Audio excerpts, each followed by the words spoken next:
नमस्कार दोस्तों, स्वागत है आज की नई कहानी में। अगर कहानी अच्छी लगे तो लाइक शेयर कमेंट जरूर करें। बहू देखो तो जरा ये कौन लड़का है। कल से ही मुझे फोन कर कर परेशान कर रहा है और गंदी गंदी फोटो भी भेज रहा है। 77 साल की शारदा जी ने अपनी पोत बहू नैना को अपना फोन दिखाते हुए कहा तो नैना ने मुस्कुराते हुए पूछा, क्या बोल रहा है दादी वो आपको? क्या बताएं बहू, वो लड़का ना ऐसी बातें कर रहा है कि हमें तो बताने में भी शर्म आ रही है। आवाज से तो बहुत छोटी उम्र का लड़का लग रहा है, पर बातें बहुत ही गंदी कर रहा है। हमसे तो कुछ बोलते नहीं बन रहा, अब तुम ही देख लो। हमें तो लग रहा है हमने ये फोन लेकर बड़ी गलती कर दी। राम राम, इसके चक्कर में इस बुढ़ापे में ये सब सुनना और देखना पड़ रहा है। दादी थोड़ा गंभीर और परेशान होकर बोली तो नैना को भी बहुत दुख हुआ। नैना और उसके पति रविंद्र जानी शारदा जी का पोता दोनों नौकरी करते हैं। नैना के सास ससुर का स्वर्गवास हो चुका है।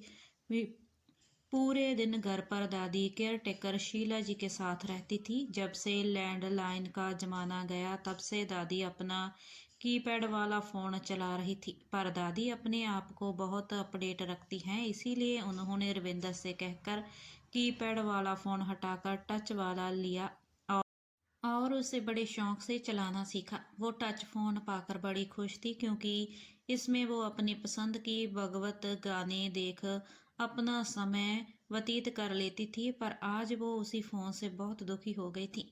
नैना ने फ़ोन लेकर देखा, सच में उस लड़के ने बड़ी ही अभद्र भाषा के साथ कुछ अश्लील फ़ोटो और वीडियो भेजे थे, जिनमें से दादी ने कुछ को तो देखा था, पर उसके बाद डर और शर्म की वजह से उन्होंने उसकी प्रोफाइल खोली तक नहीं थी। उसकी प्रोफाइल फोटो में कोई 20-25 साल के लड़के की पढ़ाई करते हुए तस्वीर लगी थी, जिसे देखकर नैना सोचने लगी, कैसे कैसे होते हैं आजकल के बच्चे। माँ बाप ये सोचकर खुश होते हैं कि हमारा बेटा ऑनलाइन पढ़ाई कर रहा है, और बच्चे पढ़ाई छोड़कर रॉन्ग नंबर लगा लगा कर महिलाओं को परेशान करते हैं।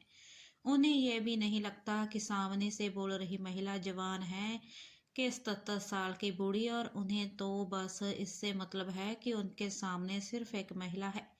ऐसे लड़कों की वजह से ना जाने कितनी महिला दादी की तरह ही डर के मारे अपने फोन को हाथ लगाने से भी डरने लगती हैं। वो तो सिर्फ अपने मजे के लिए करते हैं, पर महिलाओं का तो बिना घर से बाहर निकले ही शोषण हो जाता है। अभी नैना ये सब सोचते हुए उस नंबर को व्हाट्सएप पर ब्लॉक कर ही रही थी कि उसी लड़के का फोन आ गया। नैना ने कॉल रिकॉर्डर ऑन कर जैसे ही फोन उठाया, वहां से आवाज आई, हाय जाने मन, देख लिया सारे वीडियो कैसे लगे? तन बदन में आग लगी कि नहीं?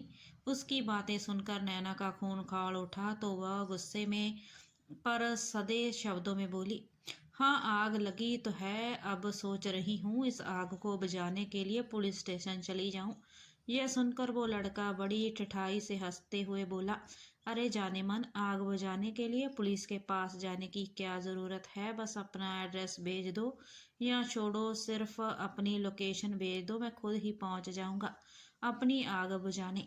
नैना थोड़ा मुस्कुराते हुए उस लड़के से बोली, अरे तुम्हें आने की ज़रूरत नहीं, मैंने तुम्हारी कॉल रिकॉर्ड कर ली है, अब इसे पुलिस को भेज दूंगी, वो खुद ही तुम्हें ले आएंगे।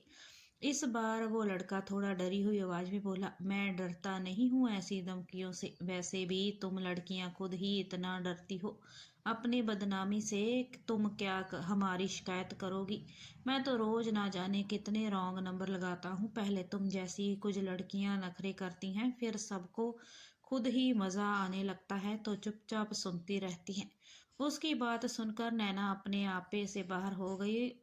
वो लगभग चीखते हुए बोली, लगाते रहोगे तुम रोज लड़कियों को रॉन्ग नंबर, पर इस बार तुमने किसी लड़की को नहीं, दादी को परेशान किया है, जिसकी सजा तो मैं तुम्हें दिलाकर रहूंगी। तुम समझते क्या हो अपने आप को? लड़के हो तो किसी को भी परेशान करोगे, अब देखो मैं तुम्हारा क्या हाल करती हूँ। अब तुम रॉन्ग नंबर तो छोड़ो, कोई ज़रूरी नंबर भी नहीं मिला पाओगे। अब तक शायद उस लड़के को भी पता चल गया था कि इस बार उसका रॉन्ग नंबर सच में गलत जगह लग गया है, इसलिए अब उसका स्वर बदल गया था। वो नैना से दीदी मुझे माफ़ कर दो, दीदी गलती हो गई जैसे वाक्य दोहरा रहा था, पर नैना ने उसे माफ़ करने के मूड में बिल्कुल नहीं थी, क्योंकि उसने उसकी बोली भाली दादी जैसी ना जाने कितनी औरतों को परेशान किया था। नैना को लग रहा था अगर आज इसे ऐसे ही छोड़ दिया तो ये फिर से वही करे सब करेगा जो, और नैना तो उसे सजा दिलवा कर उसके जैसे और भी लड़कों को यह सबक सिखाना चाहती थी कि अब सिर्फ गली मोहल्ले में महिलाओं को परेशान करने वालों को ही नहीं, फोन पर भी जो लड़का हम महिलाओं को रॉन्ग नंबर लगाकर परेशान करेगा उन्हें भी बख्शा नहीं जाएगा। अब बदनामी का डर सिर्फ लड़कियों को नहीं, लड़कों को भी लगना चाहिए। बस यही सोचकर नैना ने ऑनलाइन क्राइम पुलिस सर्विस को फोन लगा दिया।